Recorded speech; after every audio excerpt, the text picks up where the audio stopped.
if you're watching this, you've either searched LGBT coming out or it gets better. And I promise you that this is what that video is about. Just to start off, I just want to say it gets better. I'm not going to bore you with my whole life story bit by bit. All I want to say is that it really does get better. When I came out, I was 15. I'm 18 now, so that was 3 years ago. Yeah, it was tough. My family didn't accept it. My friends didn't accept it. Some of them still don't. I went to a Catholic school, which was fantastic. The school was absolutely amazing. Very supportive.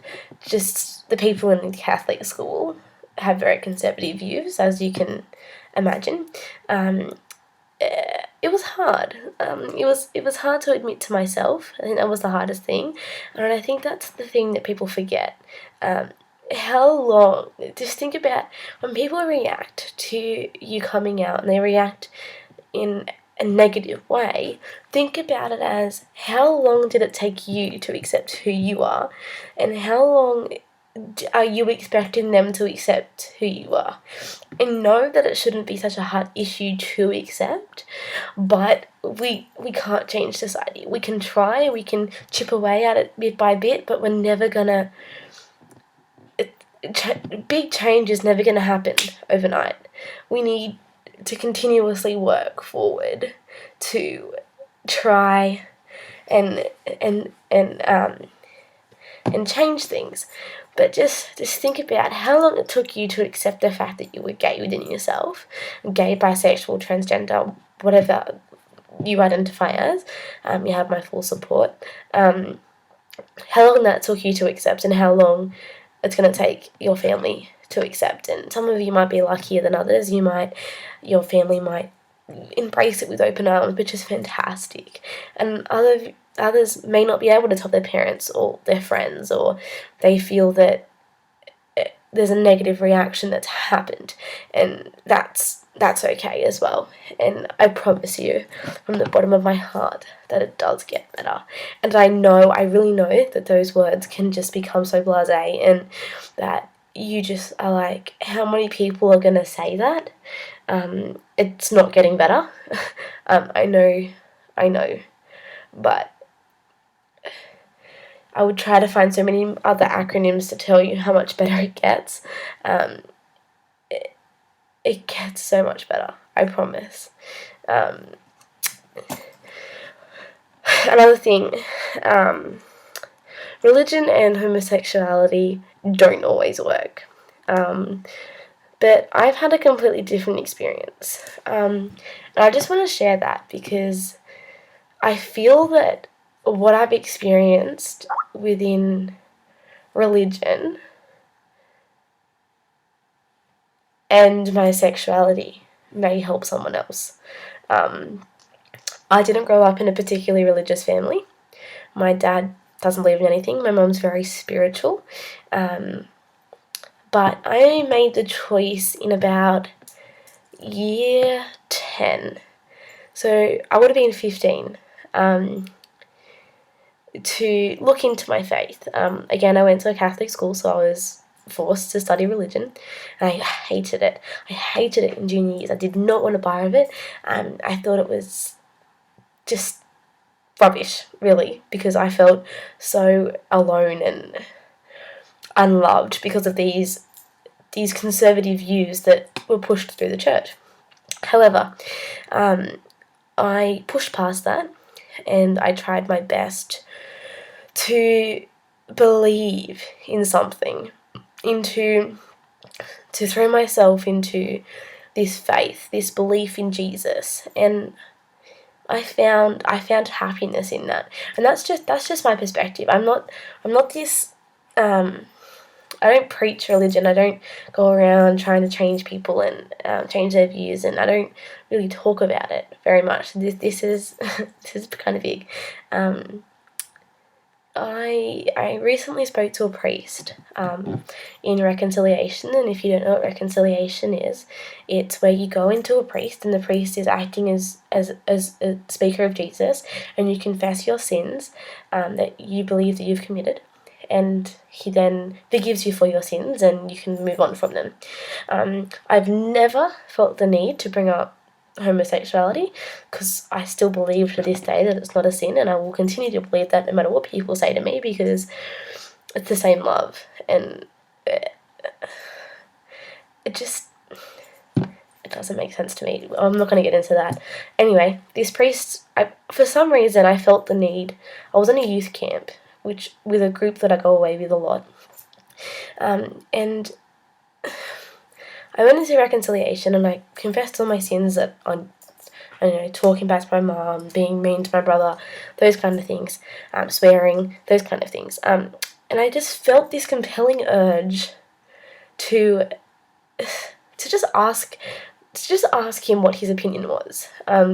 Not so much confess, saying, I'm so sorry that I've lived this, done this, I've done that. Just have a chat with the priest, and see what he says. I cannot remember the priest's name, which really upsets me. But he was a beautiful man, and I said to him, sometimes I feel like, these are my words to him, Father, I don't feel like I'm committing a sin.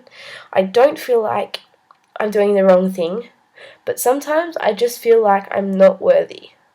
The people around me are telling me it's wrong. They don't know, but they're telling me it's wrong. And I just feel like I'm not worthy of God's love. And he said, Chloe, why do you feel like this? And I said, because I am a homosexual, and I can't help that. And I have been my whole life. And I've tried to fight it, and it didn't work. This priest, no word of a lie, broke down into tears. He said to me, darling, you need to everybody needs to realize that the church is about 350 years dated. God doesn't love you any less because you're homosexual. He doesn't love heteros more than he does homos. It doesn't work like that. He loves everybody equally. And you do not have to be sorry for loving the people that you love. And he was crying his heart out. And he said, I am so sorry that you feel like you are not worthy, because I promise you that you are. And then he says to renew to forgive my sins. And before I left, he grabbed my hand, tears still streaming down his face, and he said to me, Chloe, stay strong, and remember that God always loves you. That was probably one of the most powerful religious experiences I've had. I've had a few very powerful ones, but that one will always stand out, because reconciliation is all about the priest forgiving you for your sins, so he's acting as Jesus, so it's like you're talking to Jesus. I know it kind of sounds far-fetched, but it was amazing. So for me, religion works, and maybe that might help someone who's from a conservative town or family. Yeah. Sorry, I've just jotted down some notes. Groups to help. There's always places to help. If you have access to a computer, which I'm gathering you do if you're watching this, all you have to do is type in LGBT groups into Google, and many will come up. The Trevor Project, the It Gets Better Project. There's Kids Helpline. There's Beyond Blue. There's so many things. Beyond Blue. That's right. Yeah. There's so many things that are there to help you. And I believe they can. YouTube channels. You're already on YouTube. There's so many that can help you. So many people. A person that helped me a lot is Ellen DeGeneres. I know that sounds very cliche, but when I was going through a really hard time, Ellen really, really helped me. She brought some laughter back into my life, and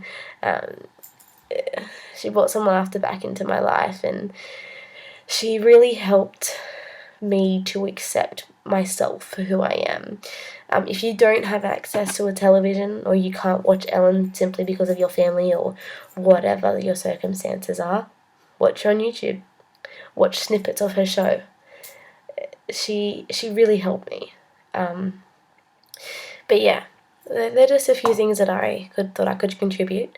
I've been meaning to make a New Gets Better video for like 3 years. I just never got around to it. I hope this helps someone. I really do. And I promise you guys, I promise that it really does get better. All my love. And if you need anything, just inbox, whatever. Yeah, it gets better.